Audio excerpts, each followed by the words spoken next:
Hello students of class 10th English medium.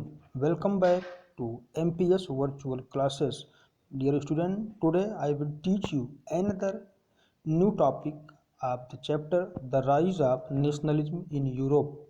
My next topic is meaning of liberal nationalism अर्थात उदार राष्ट्रवाद.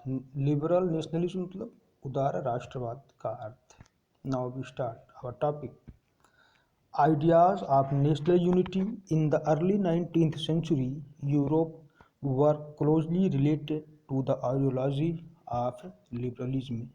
19वीं शताब्दी के स्टार्टिंग में यूरोप में राष्ट्रीय एकता की जिस विचारधारा का प्रादुर्भाव हुआ उसका वहाँ के उदारवादियों से बहुत क्लोज संबंध था.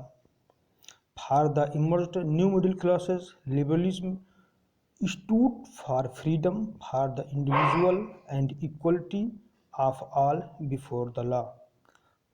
यूरोप में उदारवादी लोगों के उदय के साथ ही मीन्स मिडिल क्लास के उदय के साथ ही वहाँ के लोगों ने व्यक्ति की स्वतंत्रता means freedom for the individual और equality of all before the law सब के लिए कानून के समक्ष समानता जैसे व्यक्तिगत अधिकारों की मांग करना प्रारंभ कर दिया.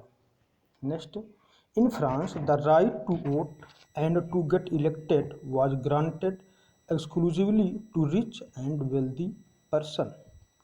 फ्रांस में उस समय तक वोट देने का अधिकार और अपने रिप्रेजेंटेटिव को इलेक्ट करने का अधिकार केवल उन्हीं लोगों को प्राप्त था जो रिच थे मतलब धनी थे और वेल्दी पर्सन थे मतलब जिसके पास खुद की प्रॉपर्टी हुआ करती थी. Next, poor man not have any property and women were excluded from the right to vote. Poor man और महिलाओं को वोट देने का अधिकार नहीं प्रदान किया गया था. In the economic sphere liberalism stood for the freedom of markets and the abolition of state-imposed restrictions on the movement of goods and capital. वहीं दूसरी ओर आर्थिक परिदृश्य में उदारवादी लोगों ने मार्केट की फ्रीडम मतलब बाजार की स्वतंत्रता और विभिन्न राज्यों द्वारा एक ही देश के अंदर लगाए गए तरह तरह के रिस्ट्रिक्शन को प्रतिबंधों को समाप्त करने की मांग की जाने लगी जिससे गुड्स और कैपिटल मतलब वस्तुओं और पूंजी के मूवमेंट को सुनिश्चित किया जा सके. इसी क्रम में इन 1834 a custom union or zollverein was formed which abolished tariff barriers and reduced the number of currencies from over 30 to 2.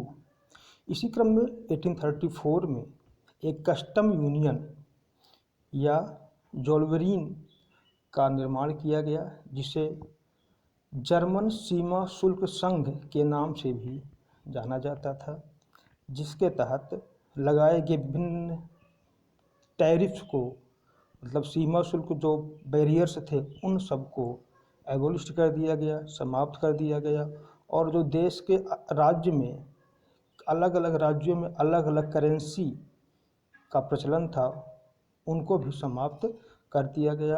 अब ऐसी करेंसियों की संख्या 30 से घटकर 2 रह गई.